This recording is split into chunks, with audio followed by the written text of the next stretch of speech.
کہ جو بچے ماں باپ کے ساتھ نہیں جا سکیں گے، جو ماں باپ کا دین چھوڑ گئے یا ان کا راستہ چھوڑ گئے یا نماز روزہ چھوڑ گئے، تو پھر ظاہر ہے کہ وہ بچے چاہے دنیا میں کتنے بھی کامیاب کیوں نہ ہوں، وہ آخرت میں ساتھ نہیں ہوں گے۔ تو اس لیے جب یہ دعا کرتے ہیں تو اس میں ان کی ہدایت اور صلاح کی دعا بھی آ جاتی ہے۔ یعنی یہاں اس دعا سے مراد صرف بچوں کا ظاہری حسن اور خوبصورتی اور ان کی دنیا کی کامیابیاں اور دنیا میں ان کا مال و دولت کمانا، یہ بھی ٹھیک ہے، خوشی کی بات ہوتی ہے۔ بچہ خوبصورت ہو تو ماں باپ کو بہت اچھا لگتا ہے، بچہ اگر کامیاب ہو، کوئی ڈگری کر لے تو ماں باپ کو بہت اچھا لگتا ہے، بچے کو اچھی جاب مل جائے تو ماں باپ بہت خوش ہوتے ہیں۔ اور جو ماں باپ صرف دنیا کے لیے جیتے اور جن کا مطلب اور مقصد، ایم اور گول صرف دنیا کمانا ہوتا ہے، وہ انہیں باتوں پر خوش ہوتے رہتے ہیں۔ لیکن جو اہل ایمان ہوتے ہیں ان کی خوشی صرف اس چیز میں نہیں ہوتی، ان کی خوشی اولاد کی نیکی میں ہوتی ہے کہ ہماری اولاد نیک ہو۔ تو جب ہم یہ کہتے ہیں کہ ہمیں آنکھوں کی ٹھنڈک عطا کر، تو اس سے مطلب یہ ہوتا ہے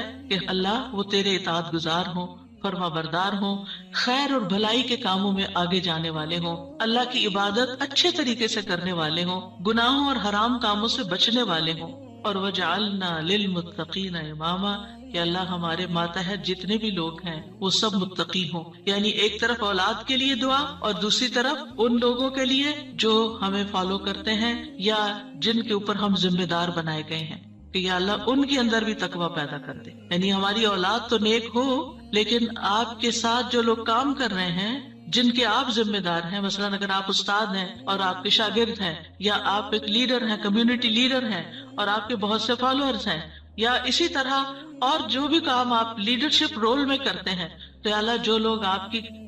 کی جو ٹیم ہے، یا اللہ اس کو بھی متقی بنا دے، اس کے اندر بھی اپنی محبت پیدا کر دے۔ کتنی خوبصورت دعا ہے۔ ظاہر ہے کہ انسان انہی لوگوں کے ساتھ ہوتا ہے، یا تو گھر میں ہوتا ہے یا باہر کام پر ہوتا ہے۔ جب گھر میں ہوتا ہے تو کیا ہوتا ہے، بیوی اور بچوں کو دیکھ کر انسان اپنی آنکھیں ٹھنڈی کرتا ہے، اس کو ایک پرسکون ماحول ملتا ہے۔ اور جب وہ گھر سے باہر ہوتا ہے، اپنی جاب پر ہوتا ہے، اپنی ٹیم کے ساتھ ہوتا ہے، تو ان کی نیکی، ان کا اخلاق، ان کا تقویٰ دیکھ دیکھ کر اس کی آنکھیں ٹھنڈی ہوتی رہتی ہیں۔ سنسیئر اور مخلص ساتھیوں کا مل جانا یہ اللہ تعالیٰ کی بہت بڑی نعمت ہوتی ہے۔ اور پھر آپ دیکھیے کہ یہ نہ صرف ان کے تقویٰ کی دعا ہے، بلکہ جو خود متقی بننے کی خواہش رکھتا ہوگا وہی چاہے گا کہ اس کی ساتھی اور اس کے ماحول کے لوگ اور اس کے آس پاس کے لوگ تقویٰ والے ہوں۔ اور یہ معنی بھی اس کا بنتا ہے کہ یا اللہ تو ہمیں اتنا تقویٰ عطا کر کہ ہم متقین کے امام بن جائیں، یعنی ان متقین میں سے بھی سب سے آگے ہو تقویٰ میں۔ للمتقین اماما، یعنی ہمیں ہدایت کا امام بنا،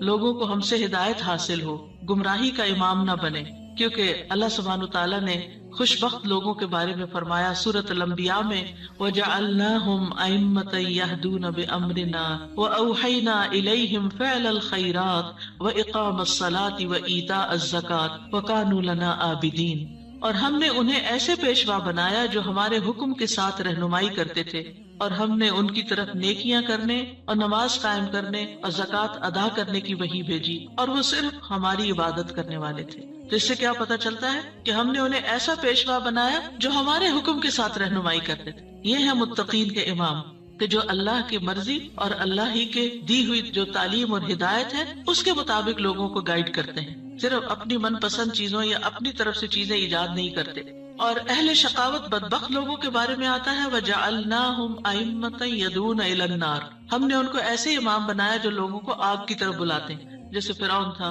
قارون اور اس طرح کے لوگ کہ لوگ ان کو فالو کرتے تھے اور وہ خود بھی آگ کی طرف جانے والے، جیسے فرعون کے بارے میں آتا ہے يَقْدُمُ قَوْمَهُ يَوْمَ الْقِيَامَةِ فَأَوْرَدَهُمُ النَّارِ، کہ قیامت کے دن وہ اپنی قوم کو لیڈ کر رہا ہوگا اور انہیں آگ میں لے جا کے گرائے گا۔ تو اس لیے بہت ضروری ہے کہ ہم خیر میں اچھا نمونہ بنے۔ اور ویسے بھی آپ دیکھیں کہ انسان کے امپریشنز ہوتے ہیں، انسان جو کچھ کرتا ہے، اچھا کرتا ہے یا برا کرتا ہے، اس کے آثار ہوتے ہیں۔ یعنی آپ اچھا کرتے ہیں اور آپ کو دیکھ کے جتنے لوگ خاموشی سے اچھا کر لیتے ہیں وہ سارے آپ کے آثار ہو گئے، اور ان سب کی نیکی آپ کی نیکی میں جمع ہو گئی۔ اور آپ کو دیکھ کر اگر کوئی شخص غلط ٹرینڈ اختیار کرتا ہے تو اس کی قباحت بھی آپ کے پلے پہ پڑ گئی۔ تو متقین کا امام بننے کے لیے یاد رکھیے دو چیزیں بڑی اہم ہیں، ایک ہے صبر اور دوسرے ہے یقین۔ صبر اور یقین، یہ دو چیزیں ہوں تو یہ مقام حاصل کیا جا سکتا ہے۔ اللہ تعالیٰ فرماتے ہیں وَجَعَلْنَا مِنْهُمْ أَئِمَّةً يَهْدُونَ بِأَمْرِنَا لَمَّا صَبَرُوا وَكَانُوا بِآيَاتِنَا يُوقِنُونَ، اور جب انہوں نے صبر کیا تو ہم نے ان میں سے ایسے امام بنائے جو ہمارے حکم سے رہنمائی کرتے تھے اور وہ ہماری آیات پر یقین رکھتے تھے۔ یاد رکھیے، ایک بچے کی تربیت صبر آزما کام ہوتا ہے، اور اس کے بارے میں ہوپ فل رہنا بھی بڑا ضروری ہوتا ہے، کیونکہ اگر ہم صبر کا دامن چھوڑ دیں اور یہ کہیں کہ یہ تو ماننے والے نہیں اور یہ ہماری سنتے نہیں، ٹھیک ہے جو چاہے کریں، اور ان کو کھلی چھٹی دے دیں، تو وہ تو بگاڑ کی آخری حد کو پہنچ جائیں گے۔ آپ کھلی چھٹی دے دیں گے نہیں، آپ کو اچھے اخلاق کے ساتھ، رویے کے ساتھ وقتاً فوقتاً ان کی اصلاح کا کام کرتے رہنا ہے، اور یہ صبر آزما کام ہے۔ یعنی بعض اوقات آپ کا دل اندر سے کٹ رہا ہوگا، آپ شدید غصے کا شکار ہوں گے، شدید نفرت کا شکار ہوں گے ان کے کسی غلط کام پر، لیکن آپ اس کا ایسا اظہار نہیں کریں گے کہ جس سے وہ ہمیشہ کے لیے آپ کو خیر بات کہہ کے چلے جائیں اور آپ سے کٹ جائیں۔ کیونکہ آپ دیکھیں بہت سے بچے ایسے ہوتے ہیں جو ماں باپ کی نیگنگ سے اور ماں باپ کی بد اخلاقی اور بدسلوکی سے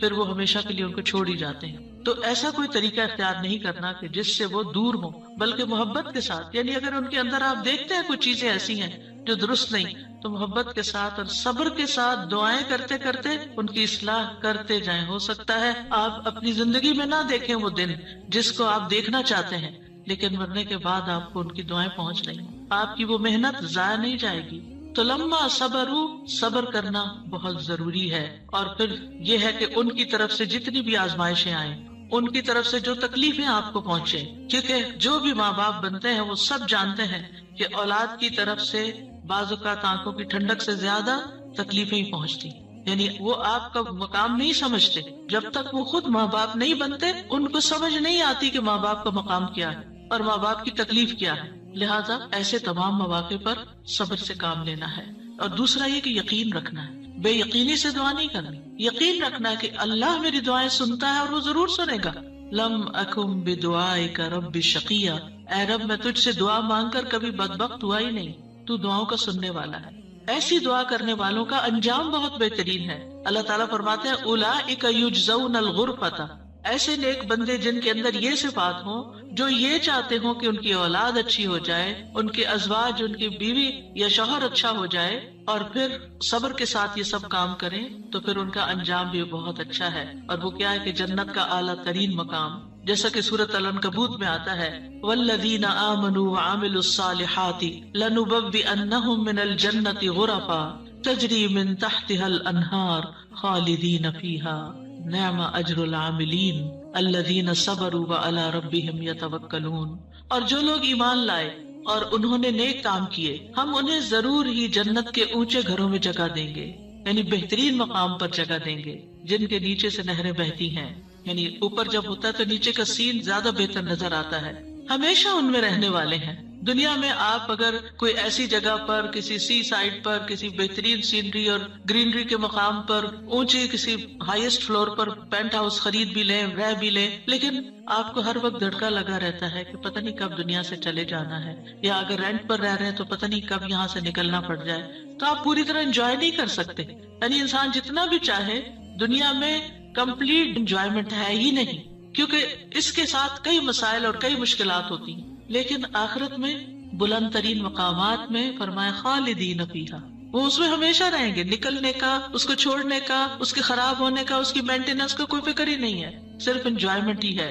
نعم اجر العاملین، لیکن یہ کس کو ملتا ہے؟ جو عمل کرتے ہیں، جو کام کرتے ہیں، جو محنت کرتے ہیں۔ کتنا اچھا اجر ہے عمل کرنے والوں کا۔ کون ہے وہ عمل؟ کیا دو عمل بتائے گئے؟ الذین صبروا وعلی ربہم یتوکلون، وہ جو صبر کرتے ہیں اور اپنے رب پر توکل کرتے ہیں، بھروسہ کرتے ہیں۔ اور اس کے علاوہ حدیث سے بھی اس مقام کو حاصل کرنے کی بات ہمیں پتہ چلتی ہے۔ نبی صلی اللہ علیہ وسلم نے فرمایا جنتی لوگ اپنے سے بلند کمرے والے کو، غرفہ والوں کو اپنے اوپر ایسے دیکھیں گے جیسے وہ دنیا میں چمکدار گہرے ستارے کو دیکھتے، اتنے بلند ہوں گے ان کے مقامات۔ آپ سوچئے کبھی آپ جب جہاز پر ونڈو سیٹ پر بیٹھے ہوتے ہیں تو آپ جب نیچے دیکھتے ہیں تو بعض وقت بہت ہی خوبصورت مناظر نظر آتے ہیں۔ تو آپ سوچئے کہ جس کا گھر وہ ستارے کی جگہ پر ہو، اتنا بلند مقام اس کو مل چکا ہو، تو پھر اس کو کیا کچھ نظر نہیں آئے گا نیچے۔ فرمایا کہ جس طرح وہ دنیا میں چمکدار گہرے ستارے کو دیکھتے ہیں جو آسمان کے مشرقی اور مغربی کنارے میں بہت دور ہوتا ہے، ان میں سے ایک دوسرے سے افضل ہوگا۔ لوگوں نے عرض کیا یا رسول اللہ، یہ تو انبیاء کے محل ہوں گے جنہیں ان کے سوا اور کوئی نہ پا سکے گا۔ آپ نے فرمایا نہیں، اس ذات کی قسم جس کے ہاتھ میں میری جان ہے، یہ ان لوگوں کے لیے ہے جو اللہ پر ایمان لائے